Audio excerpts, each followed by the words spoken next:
تو پھر پتہ چلتا ہے نا کون کھرا اور کون کھوٹا ہے. آزمائش کے بغیر تو کسی کا بھی درجہ اوپر نہیں ہوتا.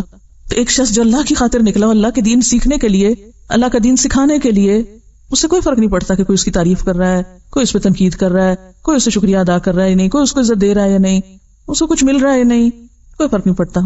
میں اس لیے تو نہیں آیا. جب اس کو کوئی سیٹ بیک ہوتا ہے، کوئی نقصان ہوتا ہے، کوئی اس کی ایکسپیکٹیشن ٹوٹتی ہے، تو فوراً کیا کہتا ہے؟ میں اس لیے تو نہیں آیا تھا، میں اس لیے تو نہیں نکلا، میں اس لیے تو نہیں چلا، میں اس حقیر دنیا کے لیے تو نہیں آیا، مجھے کچھ اور چاہیے.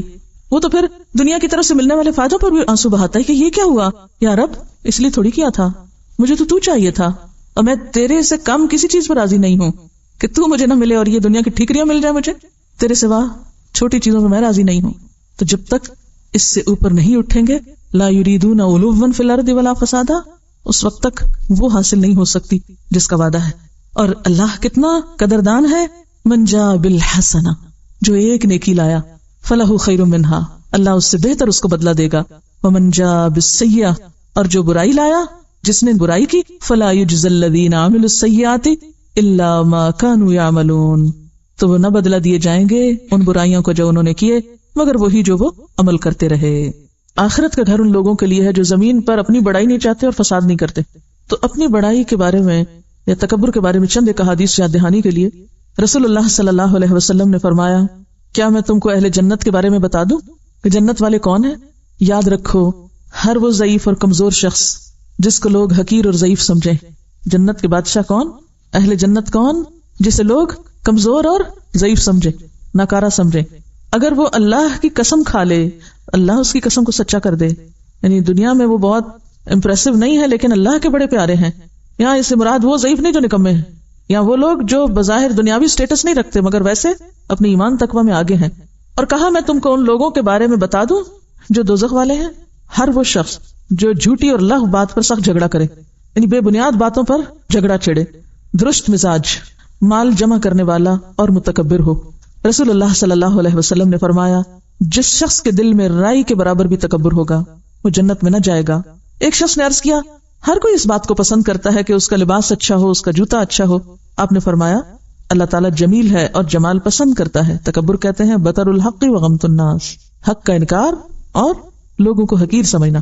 تو یاد رکھیے، لوگوں میں سارے لوگ آتے ہیں، چاہے مسلم ہو یا نان مسلم ہو یا کوئی بھی. ہمیں اگر اپنے مسلمان ہونے پہ فخر ہے تو دوسروں تک اگر ہم نے پیغام ابھی تک نہیں پہنچایا اور وہ اسلام سے لابلد ہیں تو ان کو حقیر سمجھنے کا آپ کو حق کس نے دیا؟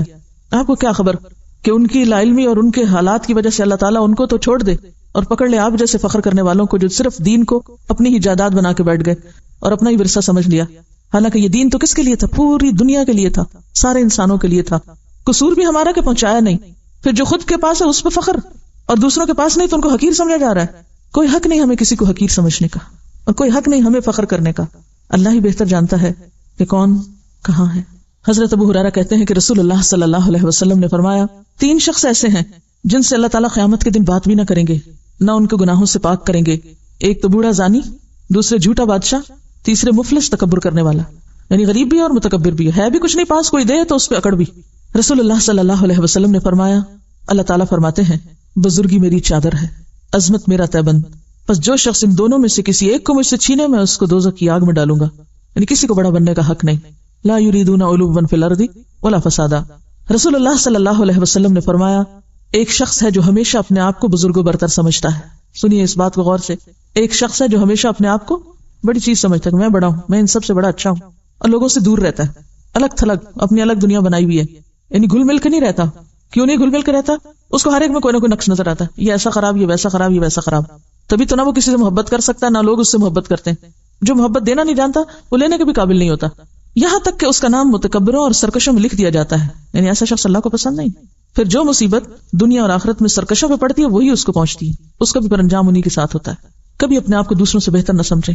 کہیں کمپیریزن ہونے لگے اندر نفس میں، فوراً سوچے پتہ نہیں اس کے اندر کون سی خوبی ہے جو ظاہر نہیں مجھ پہ، کیونکہ میں تو جاہل ہوں نا. پتہ نہیں اس کے اندر کون سی ایسی بھلائی ہوگی، پتہ نہیں اس کی نیت کتنی خالص ہوگی، پتہ نہیں اس کے اندر کون سی اچھائی ہوگی. کل قیامت کے دن جن کو آج ہم حقیر سمجھے بیٹھے ہیں وہ اگر وہ اونچے چلے گئے اور ہم نیچے کہیں بیٹھے ہوئے تو کیا ہوگا؟ کیونکہ ساری خرابیاں، جتنی اخلاقی خرابیاں، سب شروع یہیں سے ہوتی ہیں، اپنے آپ کو اچھا سمجھنے سے. سب کی ابتدا یہیں سے ہوتی ہے. تو جہاں سمجھیں، جہاں یہ نفس میں یہ فتنہ اٹھنے لگے میں بہتر ہوں، اور جس کے ساتھ خود کو کمپیئر کر رہے ہیں، فوراً سوچیں پتہ نہیں اس کے اندر کیا خوبی اور بھلائی ہوگی جو میرے اندر نہیں. میں اپنی صرف کسی ایک بات کی وجہ سے اپنے آپ کو اچھا سمجھ رہی ہوں, کیا معلوم کسی اور کے اندر کیا کیا اچھائیاں چھپی ہوئی ہیں. کیونکہ اللہ کے بہت سے بندے ایسے ہیں جو اپنی نیکی ظاہر بھی نہیں کرنا چاہتے اور آپ کو پتہ ہی نہیں, اور آپ ان کے بارے میں معلوم نہیں کیا سے کیا گمان کیے بیٹھے. رسول اللہ صلی اللہ علیہ وسلم نے فرمایا, بدترین بندہ وہ ہے, بدترین, جس نے اپنے آپ کو دوسروں سے بہتر جانا, جس نے اپنے آپ کو دوسروں سے بہتر جانا اور تکبر کیا اور اللہ بزرگ و برتر کو بھول گیا. بدترین ہے وہ بندہ جس نے لوگوں پہ جبر اور قہر کیا اور خداوند قہار و جبار کو بھول گیا. بدترین ہے وہ بندہ جو دین کے کاموں کو بھول گیا اور دنیا کے کاموں میں محو ہو گیا اور قبروں اور جسم کی بوسیدگی کے خیال کو فراموش کر دیا, مرنے کو بھول گیا, وہ اتنا دنیا میں منمک ہوا. بدترین ہے وہ بندہ جس نے فساد ڈالا, حد سے تجاوز کر گیا اور اپنی ابتدا اور انتہا کو بھول گیا. ابتدا بھی انسان اگر اپنی یاد رکھے تو کبھی تکبر نہ آئے. جب وہ خون کا لوتھڑا تھا, جب اس کی کوئی شکل نہ تھی, وہ مزغہ تھا, وہ علقہ تھا.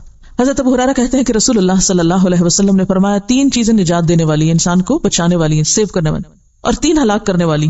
نجات دینے والی چیزیں, نمبر 1 ظاہر و باطن میں اللہ سے ڈرنا, نمبر 2 خوشی اور ناخوشی دونوں حالتوں میں حق بات کہنا, انصاف کی بات کرنا, یعنی کسی کے بارے میں آپ خوش ہیں کہ اس نے آپ کو کوئی فائدہ پہنچایا ہوا ہے یا کسی سے ناراض ہیں, بات انصافی کی ہو.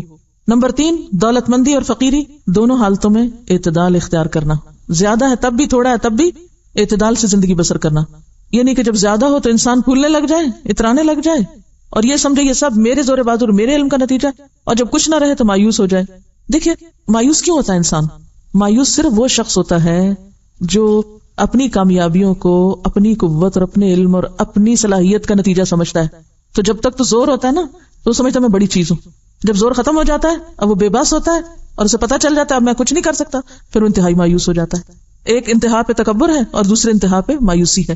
جو معتدل انسان ہوتا ہے نہ وہ پھولتا اور اتراتا ہے, نہ وہ خوشی میں آپے سے باہر ہوتا ہے اور نہ وہ غم میں آپے سے باہر ہوتا ہے, وہ مایوس بھی نہیں ہوتا. وہ آخری درجے تک اللہ کی رحمت سے امید رکھتا ہے کہ میرا رب مجھے تنہا نہیں کرے گا, میرا رب مجھے رسوا نہیں کرے گا, میرا رب میرے ساتھ ہے.